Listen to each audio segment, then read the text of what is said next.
ada 3 jenis ilmu dalam setiap ibadah. Ada 3 jenis ilmu, baik itu salat, zakat, ya, puasa, umrah, haji, dan kita fokuskan kepada haji. Satu, ilmu tauhid. Karena kita ingin bahagia di akhirat nanti, ya, dapat penerimaan yang baik, surganya tingkat tinggi, maka saat ibadah mesti punya ilmu tauhid. Tauhid ini penting untuk meluruskan niat dan hati kita saat beribadah. Ya. Anda tidak punya ilmu tauhid, hati bermasalah, walaupun cara ibadahnya benar, mohon maaf, tetap bermasalah, tidak bernilai di sisi Allah. Akhirat tidak punya tabungan. Contoh, mohon maaf, yang sebesar-besarnya orang sholat, ya, takbirnya secara fikih benar, dari mulai takbir sampai salam, secara fikih benar, caranya seperti Nabi mengajarkan, cuma hatinya bermasalah. Orientasinya, motifnya tidak murni karena Allah. Ketika Allah memerintahkan, wa ma umiru illa liya'budullaha mukhlishina lahuddin, lakukan ibadah ikhlas karena Allah, maka muncul motif lain. Datang, motor diputar-putar dulu supaya tetangga lihat. Ingin taklim, motifnya ingin diketahui oleh temannya. Hati bermasalah. Hati bermasalah. Jadi persoalan. Sekalipun Anda ikhlas luar biasa, hatinya punya persoalan, maka amalan itu tidak bermakna. Kedua, fikih. Fikih. Fikih terkait dengan cara. Ya. Memang ikhlas, niatnya bagus, benar karena Allah, semangat, tapi ilmu tidak ada, fikih tidak tahu. Ya. Bagaimana Nabi mencontohkan, lupa, tidak paham. Mau salat subuh, begitu datang ke Al-Ihsan, sudah ikhlas, baik sekali, luar biasa. Begitu salam, bangun lagi, salat sunnah 4 rakaat setelah subuh. Karena nggak tahu cara, tidak paham. Ada juga nanti orang-orang haji semangatnya tinggi, ikhlas luar biasa, sudah jual sawah, jual kebun, tapi tidak belajar ilmu fikih, tidak paham bagaimana cara belajar yang benar, cara ibadah yang tepat, nyampe ke sana bisa keliru, sering kali, ya. Bayangkan Bapak Ibu sekalian, bayangkan Ka'bahnya sudah di depan mata, bisa salah kiblat. Ka'bahnya di depan mata, salah kiblat. Dari Ka'bah dapat informasi itu rumah Nabi dilahirkan, ya. Rumah Nabi, lihat, yang sekarang jadi museum itu, ya. Nanti saya tunjukkan gambarnya. Begitu melihat ke situ, tiba-tiba sholat menghadap ke rumah Nabi. Ka'bahnya di belakang, bisa salah kiblat. Sholat menghadap ke rumah Nabi. Karena itu sampai sekarang di tempat rumah Rasulullah ini yang sekarang jadi perpustakaan, diberi gambar di sampingnya. Ada orang sujud dikasih keras, disilap. Dan ada tulisan di bawahnya, pakai bahasa Inggris, bahasa Arab, bahasa Urdu, plus bahasa Indonesia. Artinya orang Indonesia ada yang pernah salah itu. Salah sujudnya, salah kiblatnya. Jauh-jauh ke sana salah. Bahkan ada yang fatal salahnya. Sudah di depan Ka'bah berkeliling. Ya, sudah tenang, lihat kanan kiri, gunting keluar, dipotong kiswah. Bisa keliru, ya. Bisa keliru. Jadi Anda bisa bayangkan secara fikih saja, ikhlas memang ikhlas, betul, tapi ilmu tidak ada, bisa bermasalah.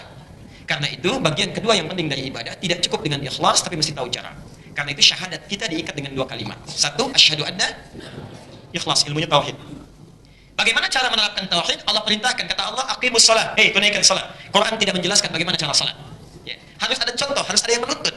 Maka diikat dengan kalimat yang kedua, wa asyhadu anna Muhammadar Rasulullah. Ikuti praktek ibadah seperti Nabi menuntun kita. Salat seperti Nabi menuntun salat. Haji seperti Nabi menuntun haji. Nah, tugas Nabi menyampaikan wahyu, mengajarkan tauhid, mengajarkan cara fikih.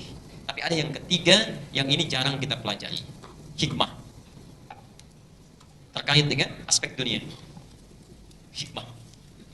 Makna ibadah. Al-Baqarah 129. Rabbana wab'ats fihim. Ya Allah, nanti mohon utus seorang rasul dari kalangan mereka, rasul dan minhum, tapi dari Makkah saja, sekitar Ka'bah, yang membawa 4 tugas. Perhatikan 4 tugasnya.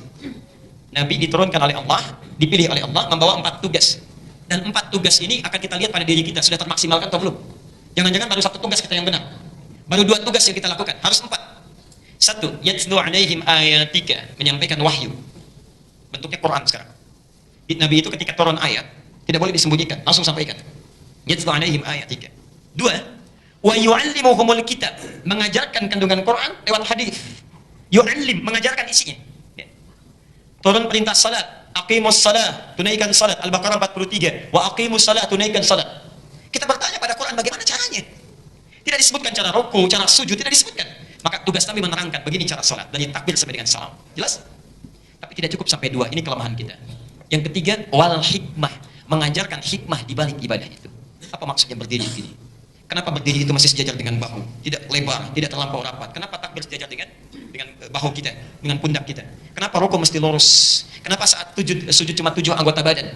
Dari mulai kening, 2 telapak tangan, kemudian 2 lutut, kemudian jari jemari di 2 kaki. Kenapa cuma 7? Apa maknanya? Itu hikmah namanya. Ada hikmah di balik ibadah kita. Persoalannya, sampai dengan hari ini kita hanya mencukupkan belajar secara fikih 2 saja. Yang penting bisa bacaannya, tahu gerakannya, nggak paham apa yang dilakukan. Sehingga ibadah yang kita kerjakan tidak melahirkan makna dan rasa. Bahkan bukan hanya mengamalkan, saat menunaikannya pun tidak merasa. Karena nggak paham hikmah. Dan Nabi tidak sembarangan mengajarkan hikmah ini sampai betul-betul dikuasai. Baru yang terakhir, kalau hikmah didapatkan 3 ini, dalilnya ada. Yatslu alaihim ayatika, dalil. Tidak boleh mengerjakan sesuatu tanpa ada dalil. Wa yu'allimuhumul kitab, contoh. Kalau ada contohnya, ikuti itu. Tidak ada contoh, cukupkan. Cukupkan. Ada dalil, contoh tidak dispesifikasi, kemudahan. Tapi kalau nggak ada dalil, nggak ada contoh, tidak ada ibadah. Tidak perlu kreatif. Tidak perlu kreatif.